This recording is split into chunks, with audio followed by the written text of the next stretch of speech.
PTI आज election commission के सामने एक मुजाहरा करना चाह रही है और ये मुजाहरा इमरान खान साहब के बकौल बहुत बड़ा होगा, लेकिन अब ये मुजाहरा बहुत ही छोटा हो गया, बल्कि अब ये याददाश्त की शक्ल में कन्वर्ट हो गया।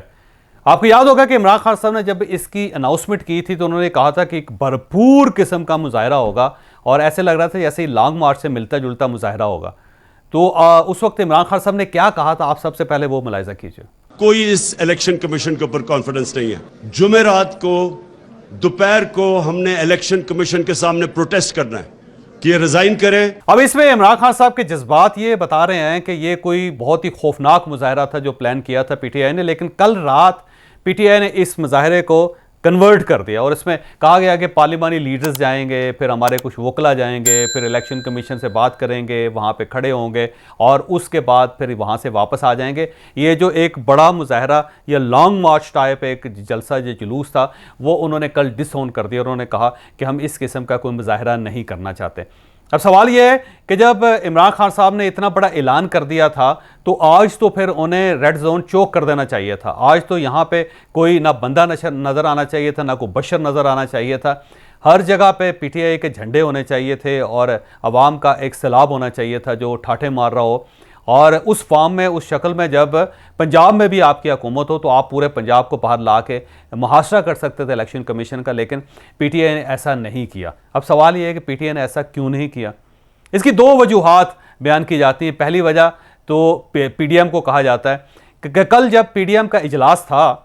तो उस इजलास में ये बात कुछ अरकान की तरफ से की गई कि किसी सियासी जमात पर पाबंदी नहीं होनी चाहिए। इसमें कोई शक नहीं कि पीटीआई ने गलत किया और इलेक्शन कमीशन की जो रिपोर्ट है उनके खिलाफ है, लेकिन अगर हम आज पीटीआई को बैन करेंगे तो कल पीटीआई अगर इक़्तिदार में आती है तो वो पाकिस्तान पीपल्स पार्टी को बैन कर सकती है, वो पाकिस्तान मुस्लिम लीग नून को बैन कर सकती है, वो JUIF को बैन कर सकती है, वो MQM को बैन कर सकती है। लिहाजा हमें उस लेवल पर नहीं जाना चाहिए कि जब सियासी जमातों के ऊपर सियासी जमातें पाबंदी लगाना शुरू कर दें।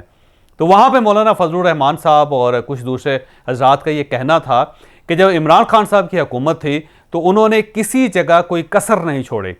उन्हें जब यह महसूस हुआ कि मियाँ शहबाज शरीफ साहब जो है उनके इस्टेब्लिशमेंट के साथ मुज़ाकरा चल रहे हैं या को उनका रास्ता या वास्ता है उसके साथ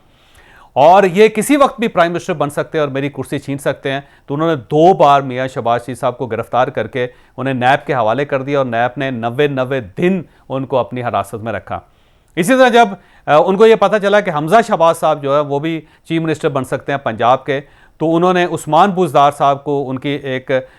ज़बरदस्त किस्म की रवां किस्म की फ़्लाइट को बरकरार रखने के लिए हमजा शहबाज साहब को गिरफ़्तार किया और जेल में फेंक दिया और 2-2.25 साल हमजा शहबाज साहब इसी तरह इसी करब का निशाना बने रहे।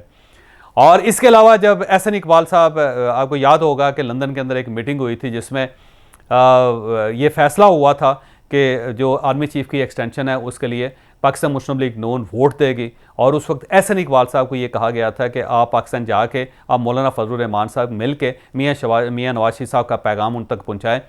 और जब वो जो ही एहसन इकबाल साहब पाकिस्तान आए तो गवर्नमेंट ने एहसन इकबाल को मौलाना फजलुर रहमान तक पहुँचने नहीं दिया था, उससे पहले ही गिरफ्तार कर लिया था। इसमें ख्वाजा आसिफ साहब की जो गिरफ्तारी है वो भी आपके सामने है कि एक छोटी सी मीटिंग हो रही थी एहसन इकबाल साहब के घर, वहाँ पे ख्वाजा आसिफ साहब बाहर बीपर देने के लिए निकले और वहाँ से एजेंसियों ने वहीं से उनको नैब ने गिरफ्तार कर लिया और गिरफ्तार करने के बाद उसके बाद सीधा उनको जेल भेज दिया और वो हवालात में रहे। तो इसी तरह जब शाहिद खान अब्बासी साहब थे वो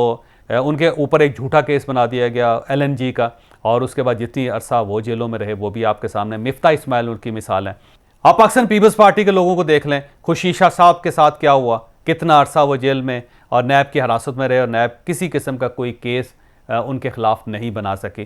तो ये जो सारी सूरत ये सारी चीज़ें वहाँ पे मौलाना ने बयान की और उन्होंने कहा कि उन्हें अगर किसी शख्स से ये ख़तरा भी था कि वो उनके इक़्तिदार के लिए ख़तरनाक साबित हो सकता है तो वो अलीम खान हो या सब्तैन हो, वो सबको उठा के वो जेल में फेंक देते थे, हवालात में फेंक देते थे और उसके बाद बड़ी मुश्किल से उनकी ज़मानतें होती थी और टेलीफोन पे और व्हाट्सएप पे जजेस को ये भी कह दिया जाता था कि आपने इनकी ज़मानत नहीं लेनी।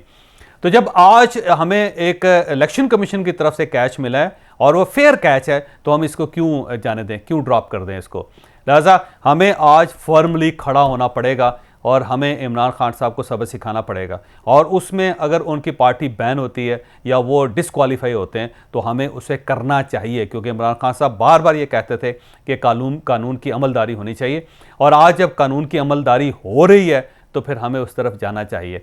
तो फ़िज़ा इतनी ख़तरनाक थी वहाँ पे, या इतनी सख्त थी, या शदीद थी कि अल्टीमेटली पीडीएम ने ये फ़ैसला कर लिया कि हम इमरान खान साहब के ख़िलाफ़ जाएंगे, हम एक रेफरेंस दायर करेंगे जिसमें उनकी डिसक्वालिफिकेशन हो सकती है और पार्टी को बैन करने की कोशिश करेंगे, जो ज़ाहिर इलेक्शन कमीशन की फाइंडिंग के बाद हो सकता है, ये मुमकिन है। जब ये मैसेज गया तो इमरान खान साहब को महसूस हुआ कि अब उनके लिए दिन सख्त होते चले जा रहे हैं, लिहाजा उनको कोई ऐसी गलती नहीं करनी चाहिए कि उनको गिरफ़्तार कर लिया जाए। और उसके साथ ही जब राना सनाउल्लाह साहब का ये बयान आ गया कि रेड जोन में हम कदम नहीं किसी को रखने देंगे और अगर किसी ने वायलेट किया तो उसको सज़ा होगी, तो पार्टी ने फौरी तौर पर महसूस किया कि हमारे लिए अब फ़िज़ा ऐसी नहीं रही कि हम कोई एक बड़ा एहतजाज लॉन्च कर सकें, क्योंकि अगर हमने बड़ा एहतजाज लॉन्च किया तो अब पीडीएम फर्म है, वो हमें नहीं छोड़ेगी और वजारत दाखिला को भी मुकम्मल अख्तियारात मिल गए हैं, लिहाजा वो हमें स्पेयर नहीं करेंगे। दूसरा, जनरल सरफराज शहीद और उनके साथियों का जो जनाजा था उसमें जब सदर साहब को वहाँ पे जाने की इजाज़त नहीं मिली,